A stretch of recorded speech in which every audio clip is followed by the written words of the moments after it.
வணக்கம். நாம இன்னைக்கு ஒரு இடத்துக்கு போக போறோம். எங்க தெரியுமா? உலகத்தோட உச்சிக்கு. பனி மூடிய சிகரங்களுக்கு நடுவுல இயற்கையே ஒரு தெய்வீக ரகசியத்தை பாதுகாக்கிற ஒரு இடம் இருக்கு. அதுதான் அமர்நாத். இது வெறும் ஒரு புனித பயணம்னு சொல்லிட முடியாது. இது மனுஷனோட நம்பிக்கைக்கும் இயற்கையோட பிரம்மாண்டத்துக்கும் நடக்கிற ஒரு உரையாடல். வாங்க, அந்த பயணத்தை நாமளும் சேர்ந்து ஆரம்பிக்கலாம். யோசிச்சு பாருங்க. கண்ணு கெட்டின தூரம் வரைக்கும் வெறும் பனிமலைகள் தான். மனுஷங்க அதிகம் கால் வைக்காத உயரங்கள். அங்க அந்த அமைதிக்கு நடுவுல பல நூற்றாண்டுகளா ஒரு புனித ரகசியம் காத்துக்கிட்டு இருக்கு. அது என்னவா இருக்கும்? 3888 மீட்டர். அதாவது கடல் மட்டத்துல இருந்து கிட்டத்தட்ட 4 கிலோமீட்டர் உயரம். சும்மா அந்த நம்பரை கேட்டாலே ஒரு மாதிரி இருக்குல்ல. அந்த இடத்தோட தனிமையும் அங்க போறது எவ்ளோ பெரிய சவால்னோ நமக்கு நல்லாவே புரியுது. அந்த உயரத்துல ஒரு குகை இருக்கு. ஆனா இது மனுஷங்க கட்டின கோயில் கிடையாது. இது காலமும் இயற்கையும் சேர்ந்து செதுக்கின ஒரு புனிதமான குகை. சரி, அங்க அப்படி என்னதான் அற்புதம் நடக்குது? வாங்க, அந்த ரகசியத்தை நாமளும் தெரிஞ்சுக்கலாம். அடுத்ததா நாம பார்க்க போறது ஒரு பனி அற்புதம். அமர்நாத் ஆலயத்தோட இதயத்தை பத்தி புரிஞ்சுக்க போறோம்.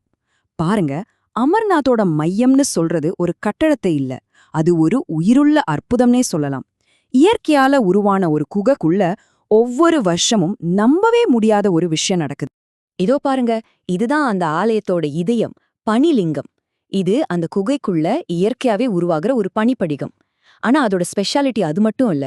இந்த பனிலிங்கம் இருக்குல்ல, அதுக்கும் வானத்துல இருக்கிற சந்திரனுக்கும் ஒரு மர்மமான தொடர்பு இருக்கு. ஆமா, சந்திரன் வளரும்போது இந்த லிங்கமும் வளருது, சந்திரன் தேயும் போது இதுவும் தேயுது. என்ன ஒரு ஆச்சரியமான இயற்கை நிகழ்வு பாருங்க. சரி, இயற்கையா நடக்கிற இந்த அற்புதம் எப்படி இவ்ளோ பெரிய புனித தலமா மாறுச்சு? வாங்க, அதோட பழங்கால வேர்களை தேடி ஒரு பயணம் போலாம். அமர்நாத்தோட கதை ரொம்பவே பழசு. எவ்ளோ பழசுனா, கிட்டத்தட்ட 5000 வருஷத்துக்கு முன்னாடி ரிக்வேதம் மாதிரியான நூல்கள்லயே இத பத்தி குறிப்புகள் இருக்கு. அப்புறம் கிபி 8ஆம் நூற்றாண்டுல காஷ்மீர் மன்னர்கள் இந்த ஆலயத்துக்கு ஆதரவு கொடுத்திருக்காங்க. 12ஆம் நூற்றாண்டுல கல்ஹணர்னு ஒரு வரலாற்று ஆசிரியர் அவரோட ராஜ தரங்கினில இத பத்தி எழுதியிருக்காரு.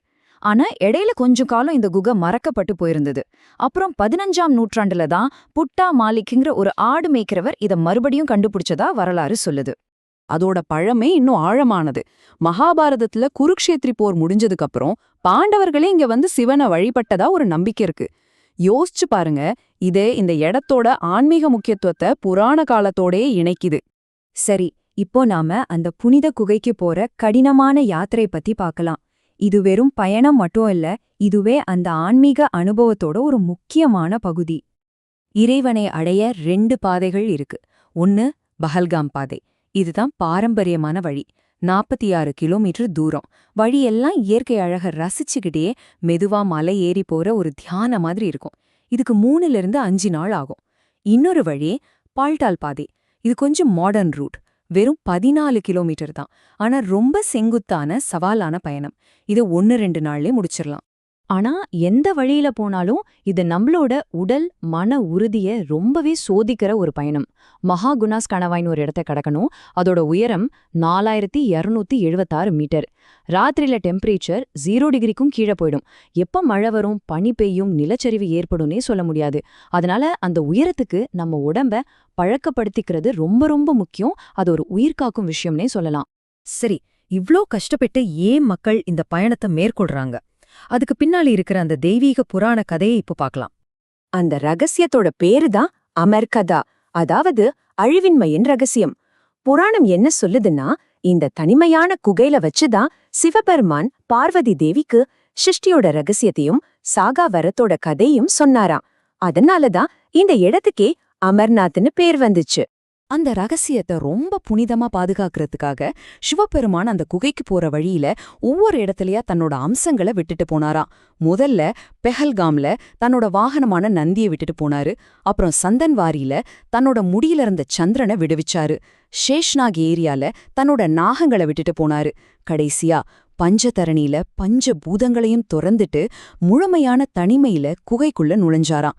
இதுல என்ன ஒரு ஆச்சரியம்னா, சிவன் எங்கெல்லாம் எதையெல்லாம் விட்டுட்டு போனாரோ அந்த இடங்கள் தான் இன்னைக்கு பக்தர்களோட புனித யாத்திரை பாதையா அமைஞ்சிருக்கு. சரி, இவ்ளோ பழமையான ஒரு பாரம்பரியம் இந்த நவீன காலத்துல எப்படி நடக்குது? இன்றைய புனித பயணம் எப்படி இருக்குன்னு இப்ப நாம பார்க்கலாம். இன்னைக்கு இந்த யாத்திரைங்கிறது பாரம்பரியமும் நவீனமும் கலந்து ஒரு பெரிய ஏற்பாடு. வருஷத்துல ஜூன் மாசத்திலிருந்து ஆகஸ்ட் மாசம் வரைக்கும் மட்டும்தான் யாத்திரைக்கு அனுமதி.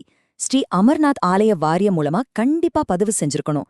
வழி எங்கிலும் பக்தர்களோட பாதுகாப்புக்காக மெடிக்கல் சென்டர்ஸ், ஆக்சிஜன் ஸ்டேஷன்ஸ் எல்லாம் இருக்கு. லங்கர்னு சொல்ற சமூக சமையலறைகள்ல எந்த பேதமும் இல்லாம எல்லாருக்கும் இலவசமா சாப்பாடு தராங்க. அப்புறம் குகையோட புனிதத்தை காப்பாத்த உள்ள போனதும் அமைதியா இருக்கணும், போட்டோ எடுக்கக்கூடாதுன்னு சில விதிமுறைகளும் இருக்கு. அப்போ சுருக்கமா சொல்லணும்னா அமர்நாத்ங்கிறது வெறும் ஒரு இடம் மட்டும் கிடையாது. அது வரலாறு, புவியியல், அப்புறம் நம்மளோட நம்பிக்கை. இது மூணும் இமயமலையோட பனிமடியில ஒன்னா சேர்ற ஒரு அற்புதமான ஆன்மீக பயணம். கடைசியா இந்த ஒரு கேள்வியோட இந்த பயணத்தை நாம முடிச்சுக்கலாம். இந்த உலகத்துல வேற எந்த இடத்துல இயற்கை தானாவே இவ்ளோ புனிதமான ஒரு சடங்க செய்யுது? இந்த கேள்விதான் அமர்நாத் ஏன் வெறும் கோயில் இல்ல, அது ஒரு உயிருள்ள அற்புதம்னு நமக்கு புரிய வைக்குது. நன்றி.